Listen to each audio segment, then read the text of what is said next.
Spécialiste des questions de sécurité et de défense, Emmanuel Dupuis préside le think tank IPSE, Institut Prospective et Sécurité en Europe. Il a été professeur de géopolitique associé au sein de plusieurs universités et écoles privées spécialisées en relations internationales. Il fut auparavant chargé d'études à l'Institut de recherche stratégique de l'école militaire ainsi que chargé de mission recherche-défense auprès du secrétaire d'État à la Défense et aux anciens combattants de 2008 à 2010. Il est aussi chercheur associé au sein du réseau des chercheurs francophones sur les opérations de la paix de l'Université francophone de Montréal et appartient au réseau francophone des opérations de maintien de la paix de l'Organisation internationale de la francophonie. Comment le conflit militaire russo-ukrainien affecte-t-il les liens économiques entre l'Union européenne et la Russie, ainsi que la croissance économique de l'Union européenne? Écoutez, c'est une question qui est au cœur de l'actualité puisque se tient actuellement de manière virtuelle un sommet entre l'Union européenne et la Chine où il va être question de la relation que l'Union européenne a vis-à-vis de la Russie, que l'Union européenne a vis-à-vis de la Chine et évidemment vice-versa. C'est important d'avoir à l'esprit que l'Union européenne et la Russie sont des partenaires économiques importants, mais nettement moins importants que l'Union européenne et la Chine, où la relation commerciale, où la balance commerciale dépasse les 800 milliards d'euros entre les deux partenaires, donc la Chine et l'Union européenne. Le PIB russe est nettement inférieur au PIB de la Chine. On évoque souvent cette comparaison qui a le mérite d'être claire. Le PIB de la Russie ne dépasse pas le PIB de l'Espagne. Donc la Russie n'est pas un partenaire économique important. C'est par contre un fournisseur important, et particulièrement important dans 3 domaines dont les pays européens sont particulièrement dépendants. La question évidemment énergétique est au cœur de cette réflexion. 40% du pétrole que l'Union européenne consomme vient de Russie, 35% du gaz vient de Russie, 30% du charbon vient de Russie. Je rajoute un 4e élément, c'est celui de l'interdépendance alimentaire, agroalimentaire. La Russie plus l'Ukraine, c'est important de l'avoir à l'esprit, représente 30% du marché des céréales, mais la production de blé russe, c'est près de 18 milliards de tonnes donc de céréales qui, évidemment, seront difficilement accessibles aux pays européens dans une logique de confrontation. C'est à partir d'aujourd'hui, ce vendredi 1er avril, que la Russie a décidé de ne plus accepter de paiement en dollars, mais de n'accepter que des paiements en roubles quand il s'agit d'acheter les quelques 800 millions d'euros que nous dépensons chaque jour pour acheter le pétrole et le gaz russe. Comment le prix du gaz naturel est-il impacté en France? Cela affecte-t-il votre quotidien? Alors moi personnellement non, parce que je n'utilise pas de voiture, en tout cas dans Paris, mais néanmoins il faut penser aux personnes qui utilisent sur une base quotidienne leur véhicule. Forcément cela va impacter au prix donc de la consommation du gaz, du pétrole et ne l'oublions pas aussi du diesel. 12% du diesel que nous consommons en Europe provient directement de la filière des hydrocarbures russes. Donc forcément, l'impact sera immédiat, il sera long, mais il n'est pas forcément rédhibitoire, dans le sens où la production de gaz ou la livraison de gaz annuelle donc de la Russie vis-à-vis du continent européen, c'est 155 milliards de mètres cubes de gaz, mais c'est potentiellement compensable, premièrement par la mobilisation américaine pour essayer de compenser cette difficulté à accéder au mètre cube de gaz russe. Les États-Unis ont déjà initié la mise à disposition de 15 milliards de mètres cubes de gaz, 50 milliards de mètres cubes pour l'année prochaine, et en y ajoutant les 22 milliards de gaz supplémentaires que les États-Unis ont mobilisés. On est loin du compte, ça n'est que la moitié de ce que l'Union européenne consomme, et d'où la deuxième mobilisation ou la deuxième action, qui est celle de la diversification énergétique. Les États-Unis et l'Union européenne sont convaincus qu'il faut être moins dépendant du gaz et du pétrole russe. Une commission, une task force comme on dit, a été créée entre l'Union européenne et les États-Unis dans ce sens. Les pays européens ont décidé, et c'est un acte majeur, d'acheter en commun leurs besoins en gaz, comme nous l'avons fait sur les vaccins à l'occasion de la pandémie dont nous sortons à peine. Et bien évidemment, la question maintenant, c'est de trouver des partenaires énergétiques permettant d'être moins dépendants de la Russie. La Norvège, deuxième producteur de gaz en Europe, le Qatar, peut-être demain l'Algérie, et pourquoi pas l'Iran, dont on sait que l'accord sur le nucléaire iranien est un facteur de rassemblement, ou en tout cas d'une plus grande convergence diplomatique que les années précédentes. Quelles conséquences aura l'augmentation des réfugiés ukrainiens pour les pays européens?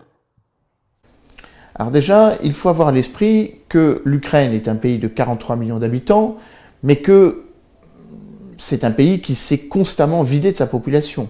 Au moment de son indépendance, en 1991, il y avait 51 millions d'habitants en Ukraine. Donc c'est un pays d'immigration permanente. Ce qui répond partiellement à la question, une bonne partie des Ukrainiens ne sont pas en Europe. Ils sont dispersés dans le monde. Il y a par exemple 1 200 000 Ukrainiens qui vivent au Canada, avec une très forte communauté dans la province de l'Ontario. La vice-première ministre donc du gouvernement Trudeau est ukrainienne. Ça veut dire qu'il y a sans doute une mobilisation beaucoup plus forte en dehors du continent européen qu'à l'intérieur du continent européen. Et puis, évidemment, tous les pays européens ne sont pas concernés, ou certains sont plus concernés que d'autres. On estime pour l'instant, c'est l'Organisation mondiale des migrations qui l'évoque, qu'il y a à peu près 10 à 11 millions d'Ukrainiens qui ont été forcés de quitter leur domicile, 7 ou 8 en déplacement intérieur à l'Ukraine, et 3,6, 4 millions de réfugiés ukrainiens. C'est là votre question. Sur ces 4 ou peu ou prou 4 millions de réfugiés, beaucoup se situent en Pologne, pratiquement 3 300 000, quelques-uns évidemment en Roumanie, quelques-uns aussi en Moldavie, et dans les pays limitrophes, les autres pays limitrophes de l'Ukraine, nommément la Slovaquie, la République tchèque ou la Hongrie. Donc c'est une question qui implique davantage les pays orientaux de l'Union européenne. Mais néanmoins, la France n'est pas exempte de cette mobilisation. On a pour l'instant à peu près 10 000 Ukrainiens réfugiés. La France est en capacité, ou annonce qu'elle est en capacité, d'absorber ou d'accueillir près de 100 000 réfugiés ukrainiens.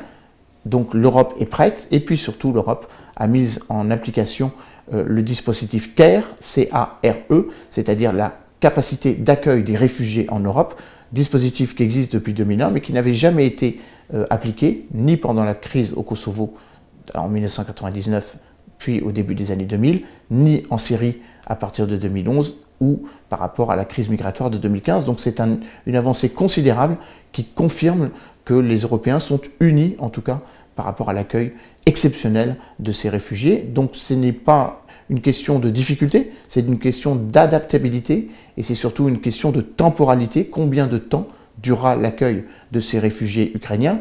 D'autant, et j'en termine par là, que ces réfugiés ukrainiens ont une particularité, c'est qu'il s'agit dans la grande majorité de femmes et d'enfants, puisque les hommes ukrainiens, les pères, les maris et les frères sont restés combattre en Ukraine. Quelles sont les principales divergences entre les États-Unis et l'Europe concernant ce conflit militaire russo-ukrainien? Alors il y en a plusieurs. Premièrement, les États-Unis voudront sans doute élargir le front de mobilisation contre la Russie à une logique de containment contre la Russie et la Chine, en mettant en avant le fait que la Chine, en ne se déclarant pas suffisamment contre l'invasion ukrainienne, en mettant, non pas son veto, mais en s'abstenant ou en votant contre un certain nombre de décisions du système multilatéral, je pense notamment aux 2 votes à l'Assemblée générale des Nations Unies et au Conseil de sécurité. Bref, pour l'instant, la Russie et la Chine ne sont pas dans une logique de confrontation, mais plus dans une logique d'une alliance sans limite. C'est le terme qu'a employé Wang Yi, le ministre des Affaires étrangères chinois, évoquant le fait que le partenaire stratégique de la Russie était la Chine. Donc les États-Unis voudront sans doute mettre cet agenda de manière concomitante en mettant une pression forte sur la Chine. Je ne suis pas certain que les Européens soient tout à fait dans la même configuration, partant du principe que l'ennemi ou l'adversaire ou le sujet de préoccupation, c'est avant tout la Russie et pas les pays qui potentiellement pourraient ou pas suivre la Russie. Deuxième élément de réponse à votre question, les États-Unis et l'Union européenne doivent s'inscrire dans une logique où l'on doit considérer que l'Union européenne n'est pas un bloc, n'est pas une organisation monolithique. L'Union européenne est composée de 27 États. Donc il y a 27 relations particulières avec les États-Unis, avec des pays qui sont dans un rapprochement avec les États-Unis. C'est le cas de la Pologne, pour sa propre sécurité. La Pologne s'estimant potentiellement menacée au cas où la Russie veuille prolonger son offensive militaire à des pays voisins. La Pologne est souvent citée comme étant un pays qui est jugé hostile ou particulièrement hostile vis-à-vis de Moscou. Donc évidemment, il y a un rapprochement singulier entre le président Andrzej Duda de Pologne et le président Joe Biden qui s'est rendu en Pologne il y a quelques jours pour conforter cette alliance stratégique militaire qui fait que désormais il y a près de 5000 soldats américains sur le territoire polonais. Et puis bien évidemment, d'autres pays ont des liens plus distendus avec l'Union européenne. Prenons le cas de la France, qui estime que l'autonomie stratégique, que l'indépendance diplomatique passe par une indépendance et une identité européenne qui n'est pas forcément le corollaire d'une identité euro-atlantique ou purement otanienne.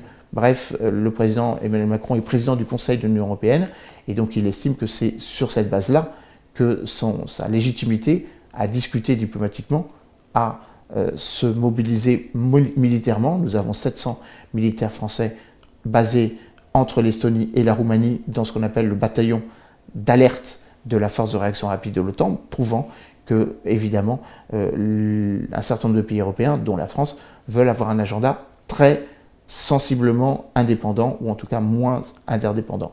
Là, le troisième élément, c'est que le risque est grand de passer d'une interdépendance au gaz russe pour l'Union européenne à une sorte d'interdépendance au gaz de schiste américain.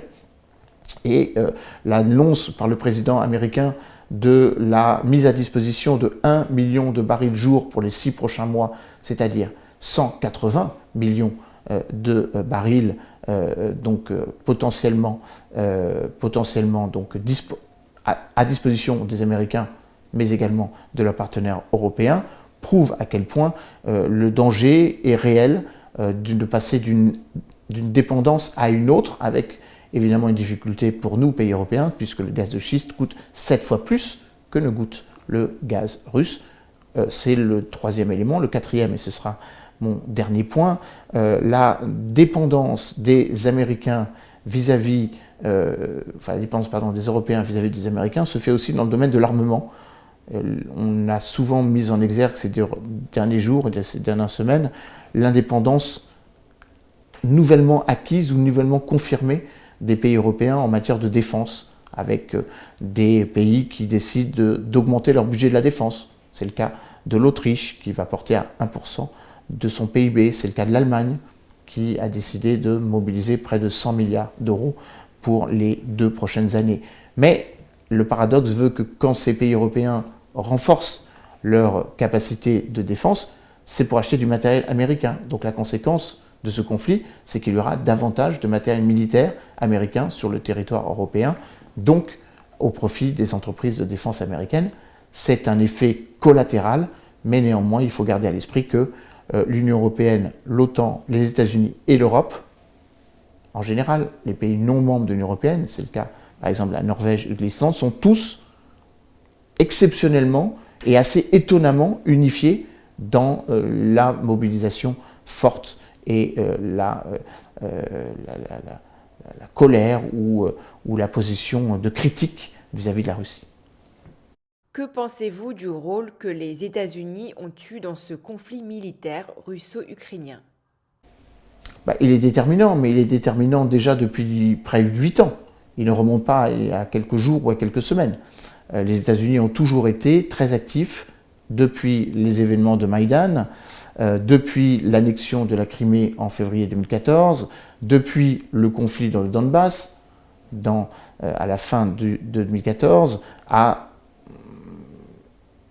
aider, mobiliser ou être aux côtés de l'Ukraine, qui était le premier front face à la Russie. Entraînement militaire, soutien à un certain nombre de responsables politiques, programme d'aide ou programme d'entraînement pour les élus politiques et les responsables administratifs ou la société civile. Tout le monde sait, c'est de notoriété publique, que les Américains ont fait de l'Ukraine le premier bénéficiaire du National Endowment for Democracy, c'est-à-dire un fonds qui chaque année, par le biais du ministère des Affaires étrangères, dispense un certain nombre de moyens financiers pour aider à l'instauration de ce que les États-Unis considèrent comme une ligne de fracture entre le monde occidental et la Russie, et de facto aussi le monde oriental, c'est-à-dire cette vision un peu manichéenne de la liberté contre la répression, de l'état de droit contre la force brute, ou des pays démocratiques et libéraux, et des pays adémocratiques et illibéraux. Donc évidemment, l'Ukraine était un cas d'école depuis la posture démocratique issue donc de la révolution de Maïdan en 2014 et accessoirement de l'élection du président Volodymyr Zelensky en septembre 2019. Selon vous, comment évoluera l'attitude des pays européens à l'égard du conflit militaire russo-ukrainien ? Écoutez, il peut être salutaire, dans le sens que l'unité européenne peut se maintenir, elle peut se renforcer avec un accroissement des sanctions. Forcément, quand on est dans une guerre longue, une guerre asymétrique, occupation militaire contre sanctions économiques, guerre militaire contre guerre économique, il ne faut pas mettre toutes ces cartes sur la table dès le début. Il faut avoir une gradation possible des mesures de rétorsion. Et donc, de ce point de vue, l'unité européenne est indispensable. Et elle est indispensable pour franchir des paliers auxquels on n'aurait jamais pu penser il y a encore quelques semaines, ou en tout cas avant le 24 février.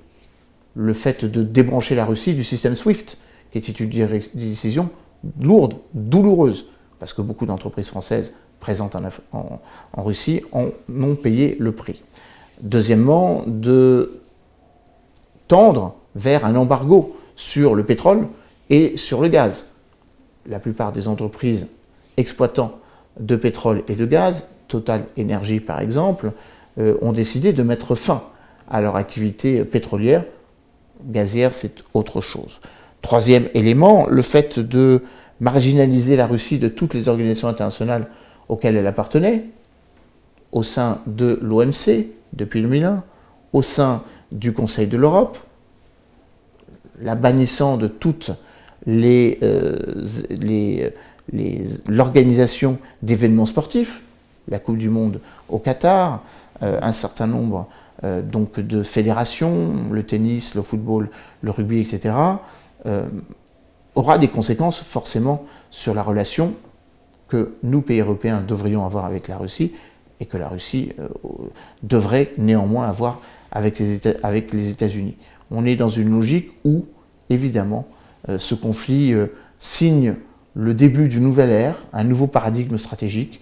On n'est plus dans la guerre froide, on n'est plus dans un affrontement bipolaire, on les affrontera dans un affrontement multipolaire. Il y a la Russie et un certain nombre de pays qui comprennent ou se targuent de mieux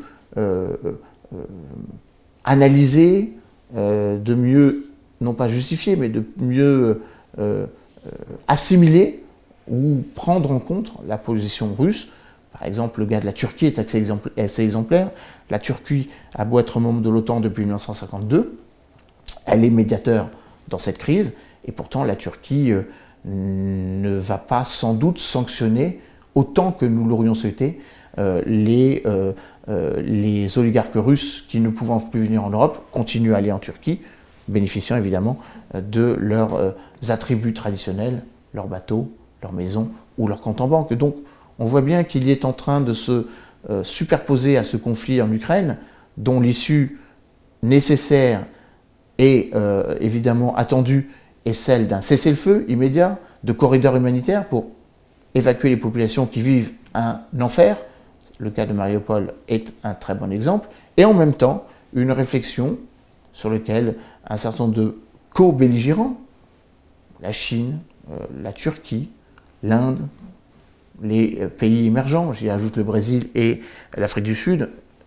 Sergueï Lavrov, ministre des Affaires étrangères russe, a reçu la semaine dernière les ambassadeurs de ces 5 pays du BRICS, avec évidemment une nouvelle configuration où ces 5 pays du BRICS peuvent appartenir à d'autres formes d'association, le Quad, le dialogue quadrilatéral entre les États-Unis, l'Australie, la Corée et l'Inde, montrant que l'Inde est comme la Chine, prise entre deux feux, bénéficier économiquement donc d'une capacité renouvelée ou potentiellement dédoublée de pétrole et de gaz dont l'Inde a besoin pour son développement.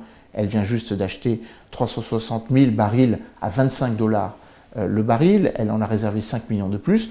La Chine, je l'ai mentionné plusieurs fois, mais c'est important d'avoir à l'esprit que la Chine est très préoccupée par la situation en Ukraine, mais également qu'elle y voit une opportunité diplomatique de tendre vers la parité stratégique et de passer d'un G5, les 5 membres du Conseil de sécurité, à un G2, la Chine et les États-Unis, comme étant les deux seules puissances à pouvoir parler à une partie du monde, Occident euro-atlantique pour les États-Unis, eurasiatique et indo-pacifique pour la Chine, mais néanmoins c'est une réalité que la Chine a en tête tous les jours, puisque l'année dernière elle a importé pour 320 milliards de dollars de produits énergétiques.